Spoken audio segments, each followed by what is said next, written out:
Hello friends, welcome to our channel. ఈ వీడియోలో 15th lesson కాంతి నీడలు ప్రతిబింబాలు ఈ లెసన్లో ఉన్న ఇంపార్టెంట్ పాయింట్స్ ఒకసారి డిస్కస్ చేసుకుందాం. సూర్యకాంతి భూమిని చేరడానికి 8 నిమిషాల 17 సెకండ్లు సమయం పడుతుంది. నెక్స్ట్, కాంతినిచ్చే వస్తువును కాంతి జనకం అంటారు. ఏంటండి? కాంతినిచ్చే వస్తువునే కాంతి జనకం అంటారు. కాంతి జనకాలకు ఉదాహరణ చూసుకున్నట్లయితే సూర్యుడు, వెలుగుతున్న బల్బు, వెలుగుతున్న క్యాండిల్, ఇవన్నీ కాంతి జనకాలుగా పనిచేస్తాయి. నెక్స్ట్, బీజిఆర్ ఇవి ప్రాథమిక వర్ణాలుగా భావిస్తాము. బ్లూ, గ్రీన్, రెడ్ ఇవి ప్రాథమిక వర్ణాలు. నెక్స్ట్, కాంతి నిరోధకాలు అనగా వీటికి ఉదాహరణలు వచ్చేసి కాగితం, చెక్క, అట్ట, ఇనుము. ఇవి ఏం చేస్తాయంటే నీడలను ఏర్పరుస్తాయి. అంటే దీని గుండా కాంతిని పంపించినప్పుడు కాంతి ప్రసరించదు, కాబట్టి ఇవి నీడలను ఏర్పరుస్తాయి. నెక్స్ట్, పారదర్శక పదార్థాలు. ఎప్పుడైతే లైటు వీటి ద్వారా ప్రసరింపజేస్తామో ఈజీగా లైటు ఇవతల నుంచి అవతలకి వెళ్ళడం జరుగుతుంది. గాలి, గాజు ఇవి పారదర్శక పదార్థాలకు ఉదాహరణ. ఇవి నీడలు అనేవి ఏర్పడవు. లైటు ఇటు నుంచి అటు ఈజీగా ప్రయాణం చేస్తుంది కాబట్టి నీడలు ఏర్పడవు. నెక్స్ట్, పాక్షిక పారదర్శక పదార్థాలు. పాలిథిన్ కవర్, నూనె పూసిన కాగితం వీటిలలో అస్పష్టమైన నీడలు ఏర్పడతాయి. పాక్షిక పారదర్శక పదార్థాలకు ఉదాహరణ పాలిథిన్ కవర్, నూనె పూసిన కాగితం. నెక్స్ట్, నీటి బిందువు గుండా సూర్యకాంతి ప్రసరించినప్పుడు రెయిన్బో ఏర్పడుతుంది, ఇంద్రధనస్సు ఏర్పడుతుంది. నెక్స్ట్, ఒక బల్బు కనుక తీసుకున్నట్లయితే దాంట్లో 10% మాత్రమే కాంతి మనకు లభిస్తుందంట. 90% హీట్ అంటే ఉష్ణోగ్రతనే దాని నుంచి లభిస్తుంది. కాంతి అనేది ఒక సెకనికి 3 లక్షల కిలోమీటర్ల వేగంతో ప్రయాణం చేస్తుందంట.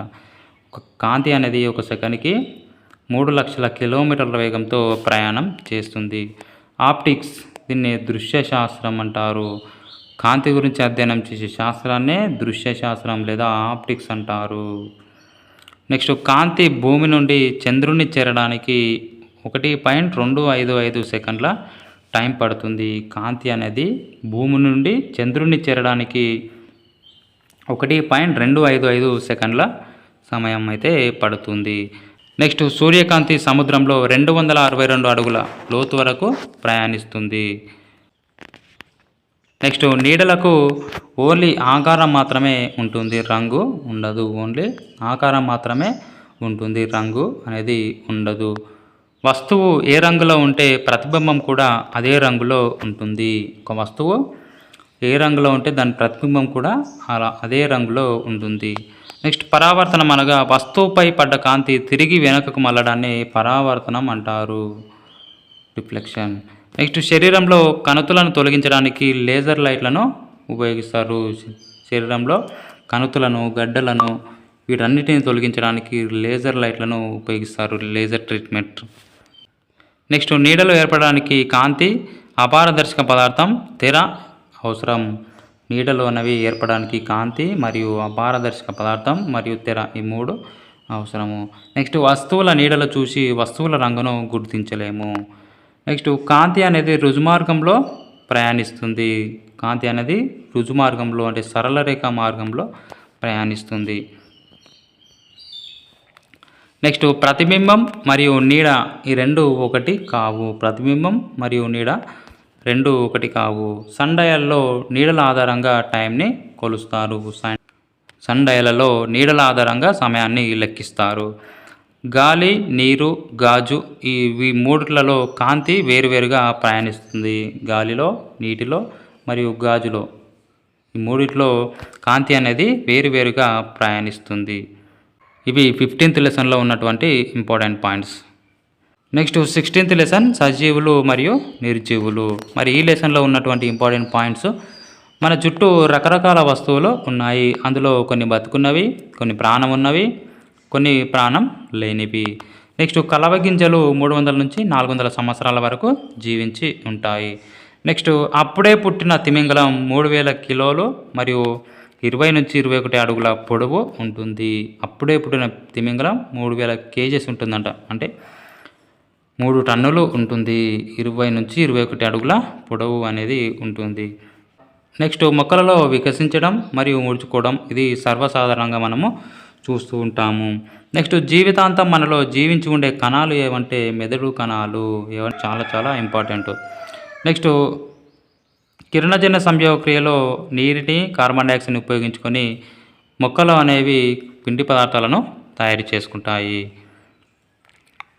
నెక్స్ట్ దగ్గు అనేది మన నుంచి వచ్చే దగ్గు 96.5 km/h అంటే గంటకి 96.5 కిలోమీటర్ల వేగంతో వస్తుందంట మన దగ్గు. నెక్స్ట్ కోడిగుడ్డు తెల్లసొనలో అల్బ్యూమిన్ అనే ప్రోటీన్ ఉంటుంది. కోడిగుడ్డు తెల్లసొనలో అల్బ్యూమిన్ అనే ప్రోటీన్ ఉంటుంది. నెక్స్ట్ మొక్కలలో వ్యర్థాలు అనేవి బయటకి రావు.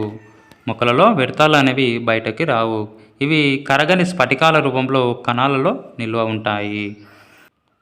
నెక్స్ట్ మొక్కలలో మనము చూసే జిగురు అనేది సాధారణంగా విసర్జక పదార్థం కాదు. ఇవి స్రావ కణాలు ఏం చేస్తాయంటే నూనెలు, తేనెలు మరియు జుగిర్లు, రెజిన్లు వంటి వాటిని స్రవిస్తాయి. స్రావక కణాలు ఏం చేస్తాయంటే మొక్కలలో జిగురు వంటి పదార్థాలు నూనెలు, తేనెలు, జిగుర్లు, రెజిన్లు ఇవి స్రవిస్తూ ఉంటాయి. నెక్స్ట్ శరీరం నుంచి వ్యర్థ పదార్థాలను తొలగించే విధానాన్ని విసర్జక వ్యవస్థ అంటారు. మన శరీరం నుంచి వ్యర్థ పదార్థాలను తొలగించే విధానమే విసర్జక వ్యవస్థ అంటారు. నెక్స్ట్ అట్లాంటిక్ జైంట్ స్క్విడ్ కన్ను 40 సెంటీమీటర్ల వ్యాసార్థం ఉంటుంది. అట్లాంటిక్ జైంట్ స్క్విడ్ కన్ను 40 సెంటీమీటర్ల వ్యాసార్థం ఉంటుంది. మొక్కలకు ప్రాణం ఉందని జగదీష్ చంద్రబోస్ కనుగొన్నాడు. మొక్కలో కూడా ప్రాణం ఉందని జగదీష్ చంద్రబోస్ కనుగొన్నాడు.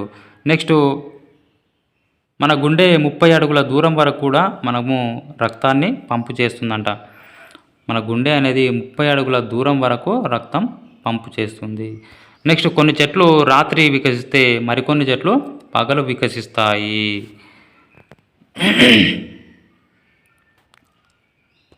నెక్స్ట్ అత్తిపత్తి మొక్క, దీన్నే మైమోజా అంటారు లేదా టచ్ నాట్ ప్లాంట్ అంటారు. దీన్ని మనము తాకినప్పుడే ఆకుల దగ్గరికి ముడుచుకోవడం జరుగుతుంది. మళ్ళీ కొద్దిసేపటికే ఆకులు దూరంగా అవుతాయి.